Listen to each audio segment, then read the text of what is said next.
This is episode 220 of the Focused Mindset Podcast. 220. Wow, that seems like a lot to me. I'm excited that you're here with me today. I'm kind of going to riff, I guess, just about an experience that I had this last Friday with a bunch of people from my school district, actually, and what it invoked in me of the two things that we need to have living within us in order to be hope-centered and solution-focused. So you'll have to hang around to find out what that is. And don't forget to check the show notes because I have some really cool links. One of them is my 3-day challenge that you can take part of that will help you live a life that's focused on hope and good communication. And let's get started on this week's episode. This is the podcast where we build strong connections and have amazing conversations using the solution-focused approach. I'm Cher Kretz. I'm a school counselor and a speaker and life coach. For far too long, I lived my life thinking I needed to have all the answers. But now I realize that giving out hope is far more important than giving out advice. And when we come together here, we'll learn to take our thoughts captive and focus on what's most important so we can make an impact on this world and be the person we were always meant to be. To learn more, head over to cherkretz.com. That's CHERKRETZ.com. Or hop over to Amazon to look up 30 Days to Higher Hopes. Do you want to be the kind of person that invites hope into every conversation in order to help somebody feel like they can rise above any challenge? I know that I do. Do you want to be more solution focused? I bet you do, or you wouldn't be listening to this podcast, right? I want to talk to you today about two things that need to live inside of every single one of us if we want to be able to accomplish that goal of inviting hope into a conversations in an authentic way in order to be able to truly help them know that there is a solution to every problem. And I want to share with you what those two things are. The two attributes are compassion and belief. Compassion and belief are two very important things to live within us. Now, I see people bounce back and forth between these two, and sometimes, especially as educators, we either lean too far on the side of the compassion to where we believe that people can't do things because of their circumstance, or we can lean too far on the side of saying, you know what, doesn't matter what their challenge is, they can do it. And so I'm going to give them the same, expectation as everybody else, no matter what their circumstance is. There is a balance in between there. And I think that in order for us to find that balance, we need to be able to have both of these two attributes of true compassion and true belief in other people living within us simultaneously, equally moving towards the goal of helping people. This is something that I really felt in my heart in a deep way this Friday. On Friday, I was invited to be a part of a community and school impact network meeting. Now, this is something that our school district is doing this year, and it's really great. I don't know if you guys have this in your school district, but we have a parent center, and it's a place where anybody in the whole district can go. Any person that is struggling or even just needs a little helping hand, they can go to the parent center and they can get support. Now, it doesn't mean that they can't go to their school site, but sometimes they just need some ongoing help of some sort. Now, the parent center does a lot of things, but one thing it also does is reach out to the school sites and help them. And in this arena, they're inviting one person from each school, at least, to come together monthly to talk about our community, to be able to understand our community better. And in this particular Friday, we did something that they called a community walk. And in this case, it was kind of a road trip because we got on a good old-fashioned yellow school bus, all of us adults, and we went traveling through our community and really to the places that we might not normally drive, off the beaten path to the places that our students really live. We have students in our community, just like you do, that are living in a household full of many families together in one home. We have homeless people. We have people that are living in their cars, people that are living in hotels. And on this community walk, the goal was that all of us would be able to visit some of these places, to be able to see for ourselves what conditions that some of these students are living in, to hear for ourselves the sounds of the environment, to smell, sense it, to be there. It's so much more powerful than a picture or just reading it on a screen or seeing that they've been labeled, if you will, and in a good way. It needs to be labeled in our system that these people are being labeled as homeless or foster. What does this actually mean? We had an opportunity to look at that. We all got on our bus.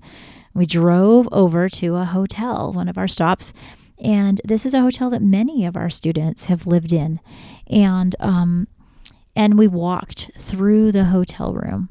It's a tiny little hotel room that's, of course, fixed up as nice as it can be. But as I'm walking through this room, 2 simple double beds, a small kitchenette, a bathroom, I'm picturing a family of a mother, a father, maybe possibly 4 or 5 kids, 6 kids, 7 kids. They said that there's sometimes families that have up to 6 or 7 kids in this one hotel room. And they're just trying to survive living out of a hotel room. And it really did touch me as I walked through that room, more than I thought it would. Because I know how squished you can feel when you're in each other's space. You think of a road trip in a car and the kids arguing in the back seat and they're touching me. This is a common occurrence when you have siblings that all have to drive together. But consider having that circumstance 24/7 every single day. Now, they asked us to look with these fresh eyes and pretend like we're the person living there, that we're the child that's coming home, and that's the environment that we live in. And that's clearly the reason why it struck me, because I wanted to fully engulf myself in this experience. As I walked through, immediately I remembered a child that I worked with. Now, I've had the opportunity of working with so many different types of students.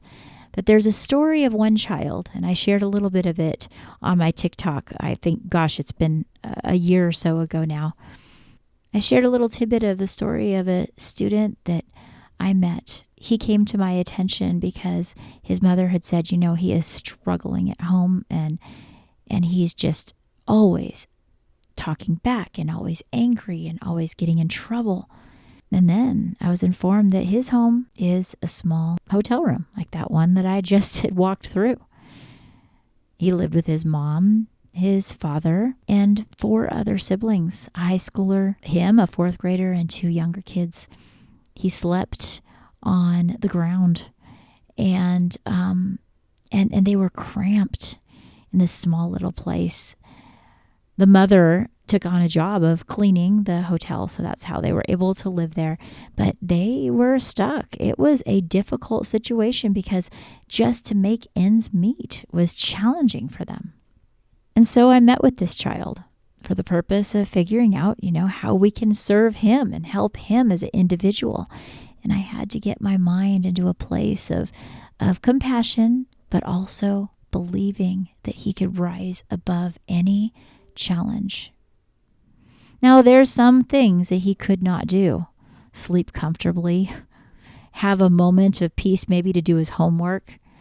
He might not, obviously didn't have the opportunity to go play outside in a normal backyard. His hotel room went right out into a parking lot. There were many things that he couldn't do. And those are things that were limitations. They are barriers. They are obvious things that we need to have compassion about. And that's the compassion that needs to live inside of us.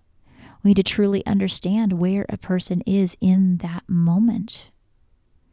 But then, as a solution-focused counselor, I knew that I also needed to find the thing inside of him that could rise above, even if he had limitations, to be able to thrive. And I had to find that place within me that believed in him. And as I spoke to him, he shared with me that he was stressed out about his living environment, and he felt like he was always arguing, and he felt like nothing was ever going to get better. And I remember saying, if your mother and you were getting along and things were going well, what would be different about your day that day if that just magically happened? And he began to paint a picture for me of his mother and him laughing and getting along and having fun. And I said, well, if you were to have that, what do you think you might do differently than what you do now? He said, well, I think maybe I'd be able to be in that place with my mom if maybe I offered to help her with her rooms and cleaning them. At least then I'd have time with her away from all the other kids and we could just talk. What an amazing idea from a child who I was told is having nothing but a bad attitude. What a great idea he just came up with. So we talked about that and other wonderful ideas that he came up with to accomplish the goal of him feeling like he could be himself, even in this tight quarters that he was living in. And in 2 weeks, when he came back, he was smiling from ear to ear. And he said, Mrs. Kretz, I'm my mom's special helper now. We go in and we do the rooms and we talk. And I'm telling you, every time I met with him, there was no more of this, oh my gosh, what am I going to do? I hate my life. No, I would have never even known that that person ever even had walked into my office. Because once he saw that there was something he could do and he took action to do it, everything changed. Yes, he began to help his mom in the rooms. He began to take it seriously. Then he began to see other things that he could do to help. And he began to just do his best to thrive in the environment that he was in. Now, later that year, I was going into all the fourth grade classrooms and talking about leadership. And there was a group of kids that were not using their leadership skills in the right way. There was a lot of, bullying, fighting, I'm better than you type of situation going on in that room, in those classrooms. So I went in and I did a solution-focused lesson where all of the kids began to brainstorm about if their class was getting an award for the class that had the highest leadership skills in the school. What skills would they have? And we began to build a list of leadership skills: kindness, caring, giving, understanding, helpful. Kids came up with some things that I would have never thought of that day. We made a very big list. The first to offer a helping hand. The first to raise their hand when it's time to try. Even if they fail, they try again. I was impressed with this list. I'm looking around this classroom, and there's fourth graders of many different situations that I know of that none of them know of each other, right? The young man I just told you about, Xander, was in that room looking at me, smiling, participating. His other friends don't know where he goes home and the situation that he lives in. And he wasn't the only one. I'm looking around the classroom. I'm seeing a child that was struggling from grief, a child that their family recently split up, a child that has a family member in jail. And they're all working together with this list. And one girl raised her hand in the back of the room, and she insisted that I called on her. And I'm like, all right, you have a comment to make for the good of the class? And she says, I just really need to say that I know somebody who has every single one of those qualities. Somebody in this classroom. And I said, oh, who is it? And she said, it's Xander. Xander. That child that's living in the hotel. A hotel very similar to the one that I was walking through this very last Friday. She said he has every single one of those qualities. And you know what? All of the other kids nodded. And they said, yeah, he really does. He does. And I almost could not contain my emotion in that moment. I just said, wow, Xander, that's amazing. And he sat up a little taller. And it was such a genuine expression from all of those kids of just kind of honoring him as the model leader of their classroom. And to be honest, he was. You know, if you were out on the playground, he would always be the one smiling. And I'll tell you what, he was a child that's come from another state, and he was not, he was a minority in our school. I would say that predominantly in that particular school that I worked at was predominantly Latino. Large majority of the people were a Mexican descent, and this is a dual immersion school. So half of the classes in that school, which what that means is that they learn in Spanish and English. There are many students that go there with the intention of making sure that they have both English and Spanish under their belt. So you have this child that came from, oh my gosh, where was it? I think it was Utah.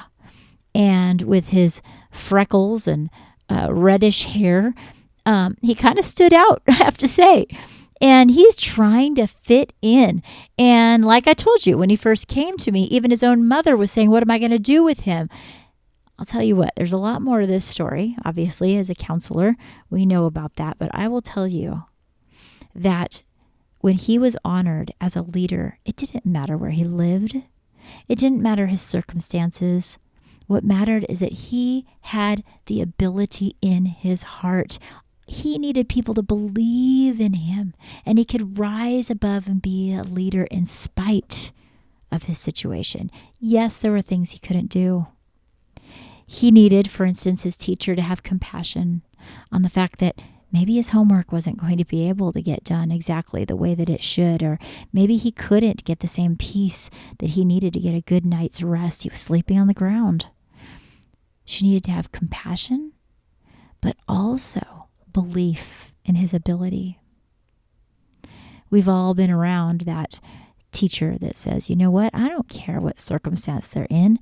The homework is due on this day. And sometimes we need to have a level of compassion that allows someone to have flexibility, but not so much so that we say that they can't do something. Because who are we to say what they can or cannot do? After this community walk, and we went back to the parent center. And when we got back to the parent center, there were all these pictures that were displayed all the way around the room, these big posters of very famous people that we all knew very well. And the leader stood up and explained to us that all of these famous people, they had one thing in common. They had rose above their challenges. Each one of those people were at some point homeless or in foster care. And there was probably somebody in their life that said they could not achieve, that they could not do it, or that pitied them. But you know what? They determined what their future was. And I'm sure if you talk to each one of those individuals, they remember the people in their life that said, yes, I have compassion, but you know what else? I believe in you. And that was the voice that they needed to be able to achieve. And so we sat and we looked at all of these pictures, and it touched me. And it made me realize that these two attributes were so very important. At one point in their life, they struggled. and look at what they accomplished. We need to be so careful with the word can't. They can't do it. They can't do it because of their circumstances. Look at their circumstances. That is pity. That's pity when you say that someone can't do something because of their circumstances. It's not compassion. In order to have compassion living within us, we need to be able to be flexible, caring, and see a person where they're at. Meet them where they are at. 100% willing to be able to say, I see you. I see you and who you are and what you're going through. And I see you as the person that you also are becoming. The person you are meant to be, which is your future destination. So important that we're future focused, but in order to be future focused, we need to be hope centered.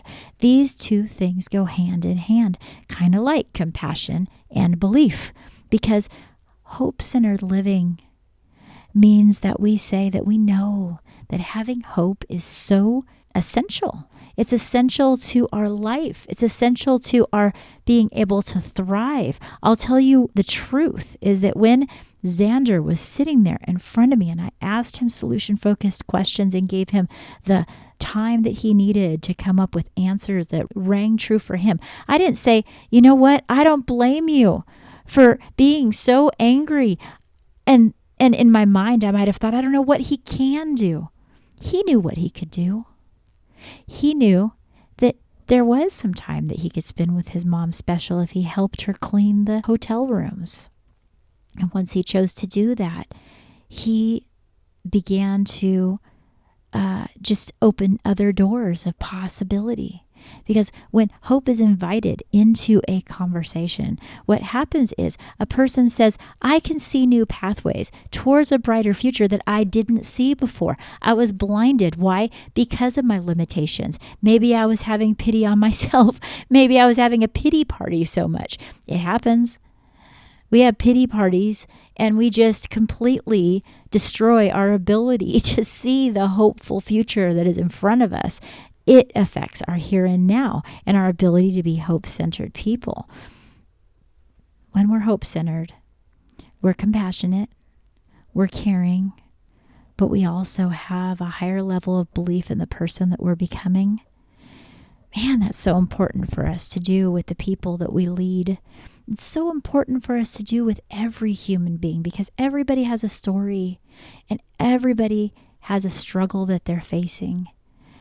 And if they're in a place at this very given moment where their struggle is something that they've overcome, many times their struggle that they've been through at whatever time in their life will come back to revisit. And that's where our compassion comes in with every human being. But you know what? That is not what determines where we are going. And in our community walk, at one point, an individual was talking to us and he said, you know, and that's why they can't do these things.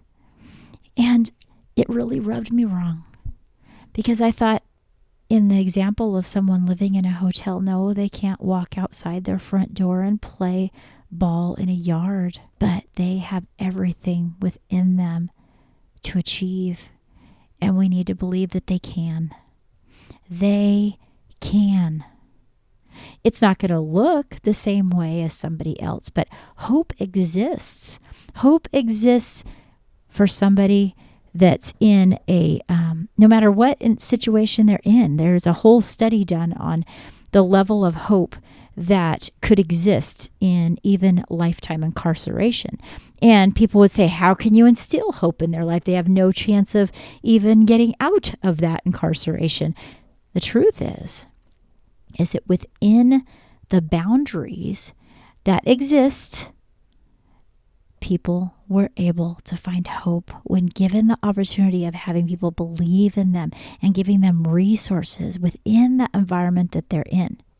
That's why I truly believe that within each and every one of us, as people that want to be leaders, either in our business, or more importantly, in our families and our jobs as solution-focused therapists, counselors. Look, it's so important that we create a balance within us of compassion and belief that will lead towards someone having hope in their future. And that balance comes by both of those things within us, both of those things existing simultaneously inside of us. My hope is that you will find ways to have that happen. Look, we all fail. We all screw up. That is part of life, right? We are never going to be our best all the time. It's just never going to happen. But what will happen is that in the midst of that, we can remember that we can rise above it and we can be our best self. That's something that's a knowing that we can know within us, rather than, saying, ugh, I always screw up and I'm just a failure. That kind of self-talk leads us down a road of self-pity. So today, as we're leading into this amazing next season of life, find a way to have compassion and belief in every individual. You know what? Have compassion on yourself and belief in yourself. Compassion in the areas that you know you need it, and belief in the areas that you've been choosing to say, I don't know if I can do it. Start to say, what if I can? What if I could? What does that look like? What's the possibility of that? And then begin to live that future-focused life that you know that you're walking towards. The past is in the rearview mirror. You're walking forward. And honestly, you're not going to be able to have everything figured out. But if you live in the here and now, and you say, I believe that I can do it, then you are putting yourself in a situation where you can grow.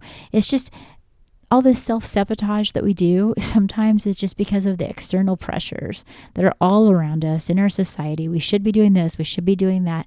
What you should be doing is whatever you're called to do. And I hope you find that inner peace that you need to have to walk towards that today.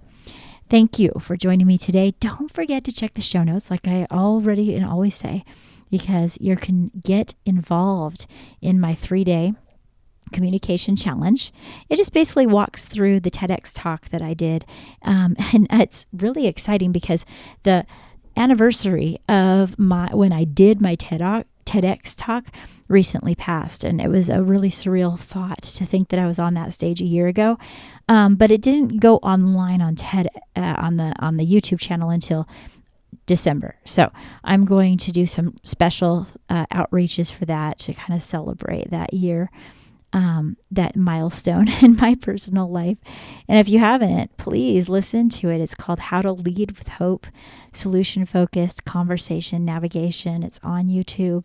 Just look up my name or that title.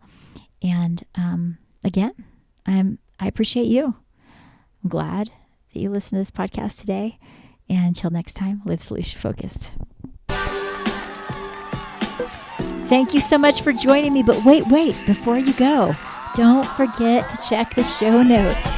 That's where you'll find all the places you can follow me on social media, and just, it's the way we keep in touch. And I have a newsletter called Hope Notes. And if you hop on sharekretz.com, you'll see in the menu bar, basically, it'll tell you how to get in that. And I'm going to have some really great little tidbits that I want to share. Whenever it comes up, that's where that happens. And honestly, the people that get my Hope Notes also get coupons and different stuff from my products as they come up. So I'd love to have you there, especially if you're thriving to be more solution-focused in your life. And if you're interested in joining a challenge that's going to help you with your communication, join the free 3-day conversation challenge. It's free right now. I don't know how long I'm going to keep it that way, but I want to see you there. So it's time for us to get going. Until next time, live solution focused.